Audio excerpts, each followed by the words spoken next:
Hello everyone. इस मंत्र को जो मैं आपके लिए प्रेयर लेकर आई हूँ, इसके लिए आप सुने, डेली सुने, 2 टाइम सुने, नाइट में तो ज़रूर ही सुने।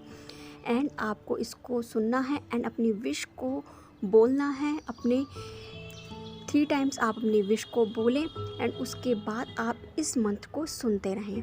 आप इसको 2 टाइम सुने एंड अपने माइंड में आप विजुलाइज करते रहें कि मेरी विश पूरी हो चुकी है, और इस मंत्र को आप सुनते रहें। जितना आप इस मंत्र को सुनेंगे उतनी जल्दी आपकी विश अट्रैक्ट होगी।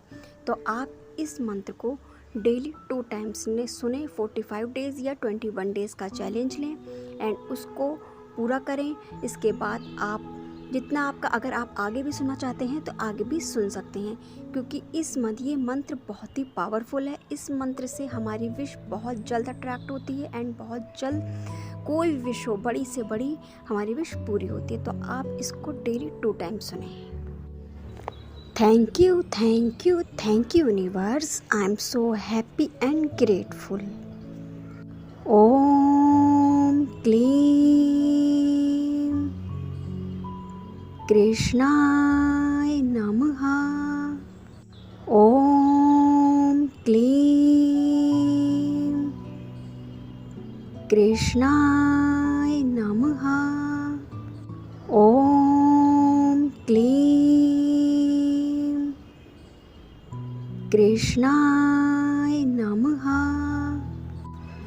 से योर विश, आप अपनी विश बोलिए, 3 टाइम्स बोलिए। ऐसे बोलिए कि आपको भी वो विश सुनाई दे। ज़्यादा तेज भी नहीं एंड ज़्यादा हल्के भी नहीं। अगर नहीं मतलब तेज बोल पा रहे हैं तो आप मन में भी बोल सकते हैं। ओम क्लीम कृष्णाय नमः। ओम क्लीम कृष्णाय नमः। ओम क्लीम कृष्णाय नमः।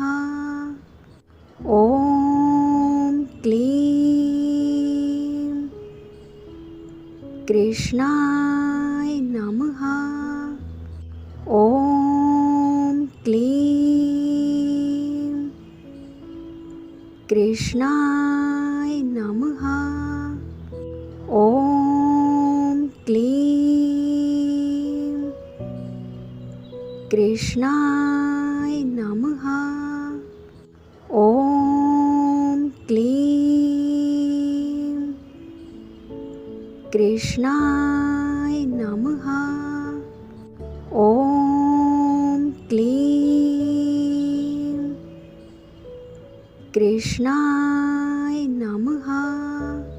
ओम क्लीम कृष्णाय नमः।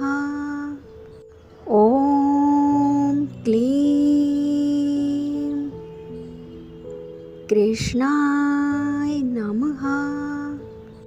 ओम क्लीम कृष्णाय नमः। ओम क्लीम कृष्णाय नमः। ओम क्लीम कृष्णाय नमः। ओम क्लीम कृष्णाय नमः। ओम क्लीम कृष्णाय नमः। ओम क्लीम कृष्णाय नमः। ओम क्लीम कृष्णाय नमः। ओम क्लीम कृष्णाय नमः। ओम क्लीम